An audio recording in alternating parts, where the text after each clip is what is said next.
നമുക്ക് വന്ന ഒരു ക്വസ്റ്റ്യൻ ആണ്. ഒരു ഇൻവെസ്റ്റർ മീറ്റിന് പോകുമ്പോൾ ഇൻവെസ്റ്റർ എന്തൊക്കെ ഡോക്യുമെന്റ്സ് ആയിരിക്കും ചോദിക്കുക? നമ്മളൊരു ഇൻവെസ്റ്ററെ ആദ്യമായിട്ട് കാണാൻ പോകുന്ന സമയത്ത് സത്യം പറഞ്ഞാൽ നമ്മളൊന്നും കൊണ്ടുപോകരുത്. നമ്മൾ ഫ്രീ ആയിട്ട് പോകാം. ആ ഇൻവെസ്റ്ററെ നേരിട്ട് പോയി കാണുക, സംസാരിക്കുക, പരിചയപ്പെടുക. വളരെ ഡീറ്റെയിൽ നമ്മൾ ഈ പെണ്ണ് കാണാൻ പോകുന്ന പോലെ അല്ല, ആദ്യമായിട്ട് പോകുന്ന സമയത്ത് അങ്ങോട്ടും ഇങ്ങോട്ടും മനസ്സിലാകാം. ഓക്കെ, ഇയാൾ എനിക്ക് ശരിക്കും ഒരു പ്രോപ്പർ ഇൻവെസ്റ്റർ ആണോ, ഇദ്ദേഹത്തിനെ ഈ ബിസിനസ്സിൽ കൊണ്ടുവന്ന എനിക്ക് വല്ല, കാരണം നമുക്ക് ഇദ്ദേഹം is going to be your business partner അല്ലേ. ലൈഫ് ലോങ്ങിലൊരു ആൾ നമ്മുടെ ഫാമിലിയിൽ പാർട്ട്ണറായിട്ട് വരുന്ന പോലെ തന്നെ ഒരു ഇൻവെസ്റ്ററും നമ്മുടെ പാർട്ട്ണറായിട്ട് വരുന്ന ഒരാളാണ്. ആദ്യം അത് മനസ്സിലാക്കി കഴിഞ്ഞാൽ, കൺവിൻസ് ആയി കഴിഞ്ഞാൽ he is also can be N investor എന്ന ഒരു കോൺസെപ്റ്റ് നമുക്ക് ബിൽഡ് ചെയ്ത് കഴിഞ്ഞാൽ പിറ്റേ ദിവസം വേറൊരു ദിവസം നമുക്ക് ഫിക്സ് ചെയ്തിട്ട് ബിസിനസ് പ്ലാനും ഫിനാൻഷ്യൽ മോഡലും വാല്യുവേഷനും ഇൻവെസ്റ്റർ പ്രസൻറ്റേഷനും അതൊക്കെ കൊണ്ടുപോകാം, കുഴപ്പമില്ല.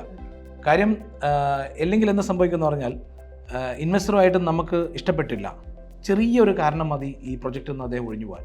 അതേസമയത്ത് ഓൾറെഡി ഇഷ്ടപ്പെട്ടു, നമ്മളെ ട്രസ്റ്റായി, നമ്മളെ കൺവിൻസ്ഡായി, ചെറിയ ചെറിയ കാര്യങ്ങൾക്കൊന്നും ഒരിക്കലും രണ്ടുപേരും അധികം ബുദ്ധിമുട്ടിക്കത്തില്ല. അതും ആ പ്രൊജക്റ്റുമായിട്ട് സഹകരിച്ച് മുന്നോട്ട് പോകാനുള്ള ഒരു ശ്രമം ഉണ്ടാവും.